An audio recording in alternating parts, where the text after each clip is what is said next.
Hi, my name is James Shepard, and today I want to talk to you about the goal with the gatekeeper. The goal with the gatekeeper. Now, gatekeepers are going to really make or break your telemarketing success. And so whether you're calling to schedule appointments or whether you're calling to actually make sales, whatever it is, there's going to be these people that are the gatekeeper. And your goal with the gatekeeper should be pretty obvious. Your goal is to get through the gate, right? So you're trying to get past the gatekeeper so that you can get to the decision maker. Now, the way that you do that is really, really important. And I find that salespeople in general approach it in the exact opposite way that they should approach it. So most salespeople approach their goal with the gatekeeper of, I got to get past the gatekeeper, so I have to sell the gatekeeper on getting past them. That is absolutely not the way to do it. It is totally the wrong approach. You're not going to use logic and sales techniques and everything to get past the gatekeeper by I'm just going to convince them that they should let me talk to the decision maker. That is so stupid. It will not work because the gatekeeper, you have to understand, their number one job is to keep salespeople from getting to the decision maker. So no matter how good of a salesperson you are, and no matter how professional you sound as a sales professional, if you sound like a sales rep, they're not going to let you pass because their whole goal is to not do that. So don't try to sell the gatekeeper. Your job is just to get past them as quickly as possible. So how do you do that? Well, I want to give you a couple ideas today of how to accomplish your goal with the gatekeeper. Number one, you want to use confusion to get past the gatekeeper. Confusion. Now, what does that mean? Well, what it means is that you want to ask the gatekeeper questions that the gatekeeper does not know the answer to, and that they understand that only the decision maker would have the answer to. So for instance, I use this all the time, especially if I'm face-to-face. If I walk into a business, I'll say something like this when I walk up to the counter. Hi, my name is James Shepard. How are you guys doing today? Oh, it's a beautiful day out here, or it's snowing or whatever. Make my little small talk. And I'll say, hey, quick question for you guys. I've got a local business here. I do payment processing. Who do you guys use for credit card processing right now? Now, why do I ask that question? Well, what a lot of salespeople do when I walk in with them and I'm the silent partner, I hear them say things like, are you the decision maker? Who decides who's going to do the credit card processing? Oh, could I speak to her? Could I speak to him? And inevitably they hear no, and so you don't ever do that. What I do is I never ask for the decision maker. What I do when I go in is I just ask them a question like, who are you guys currently using for credit card processing? And then they'll be like, I don't really know. You'd probably have to talk to Susan. Now, once they say that, so it's kind of like these two goals, right? The first goal is get the name of the decision maker. So I need to be on a first name basis with the decision maker. So once you get the name of the decision maker, then you want to say the shortest line possible as quickly as possible in order to throw them off so that you'll get back to the gatekeeper. So let me give you an example of this. If I walk in, hi, my name is James Shepard. I'm a local business owner here in the area. I do credit card processing services. Who do you guys currently use for credit card processing? And they'll say, well, you'd really need to talk to Susan about that. Oh, is she in?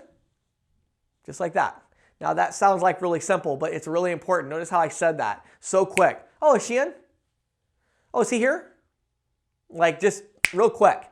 And it literally is like a half a second. It doesn't give them enough time to come up with some excuse as to why they're not there. And instead, they're usually going to give you the real scoop. And either they're going to say, you know what, actually, she's not here today. Or they're going to say, yeah, she's in the back. Hold on a second, Now, the other thing is sometimes you're going to have to say multiple things. So this is a little hard to explain in a one-sided video here. I really need a role play for this. But let's take this a little further, right? So I say, is she in?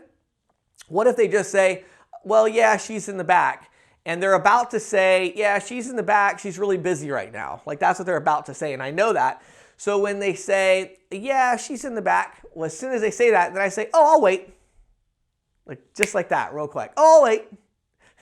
Again, it's like I'm saying that so fast. There's just no time at all for them to come up with any kind of thing. Then I'm just totally silent.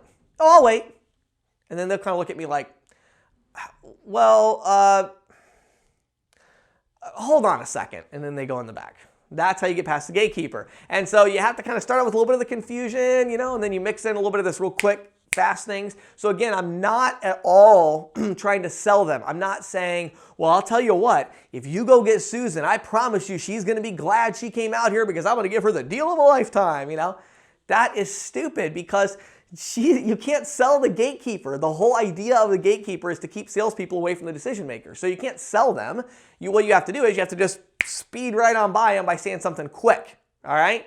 So the goal with the gatekeeper is just to get past them as quickly as possible. The way that you do that is by asking questions that are confusing to them. And confusing maybe is the wrong word. Just they don't know the answer, right? So they don't know the answer, but they know the decision maker does know the answer. That gets you the first name of the decision maker. Then you can just move past. Okay? Now, there are many things you need to practice with decision makers, and one of the hardest things to practice is these really short, quick rebuttals to their objections or even just kind of questions real quick. And I've got so many of them in my repertoire at this point. I was at a consulting deal in Orlando, Florida recently, and I did one of my favorite things to do actually at these things is to do like a phone sales thing. So what I'll do is like put the phone on speakerphone and just call people on speakerphone so everybody can hear me sell. And I think one of the things, and it'd be interesting, maybe if some of the sales reps watch this video, you can comment below it, but I would bet that one of the things that's probably the most interesting to the sales reps is the way that I do get past the gatekeeper literally almost every single time. I mean, it's extremely rare for me not to get past the gatekeeper. And the reason is because of these short, choppy things that I just say really quick, followed by silence that they just don't know what to do with. So let me give you one other example of that. So one of the other real common things, the gatekeeper will kind of like try to blow you off because, they're like, oh, we're not interested in that, or whatever, right? So in that case, what I'll try to do is not try to sell them on what I'm selling, but instead I'll try to sell them on the legitimacy of me and why they definitely need to make sure that they're allowing me to talk to the decision maker. So I'll give you an example. They're like, oh, you guys do payment processing? Yeah, we're not really interested in that. Well, like I said, I'm just a local business, so I just want to introduce myself. What'd you say the name of the owner is? See that little phrase there? What'd you say the name of the owner is? What'd you say the name of the manager is? And it's like real quick. And like sometimes they'll even be like, what? And I'm like, oh, I'm sorry, the name of the person I should speak to. Who'd you say that was? Like, you got to just, and it's so funny because like some of you probably listen to this and then you go on the phone and be like, oh, this doesn't work for me. Well, it's because you're not saying it right. Like, you have to say it this very particular way. You got to say it really quick, really snappy. Like, what did you say the name of the owner was? Oh, I'm sorry, what's their name? And like, well, no, I don't really handle that. Who does? Like, you have to have these really quick things like that. Get the name of the decision maker. And then once you do, again, those really quick things of like, if I'm on the phone, like, oh yeah, just run and grab them real quick. I'll talk to them real quick. Thank you. Well, they're actually not available right now. I'll hold. Well, I don't know if they can, well, all right, hold on a second. And then they go get them. Like, the decision maker does not know what to do with that because the way that the gatekeeper doesn't know what to do with that because what they do usually is they just kind of push people off by coming up with these lame excuses and all that. And that's their job. Like, they're supposed to do that. But when you go quick, they don't know how to, they can't keep up with you. And eventually they're like, I'll go get them.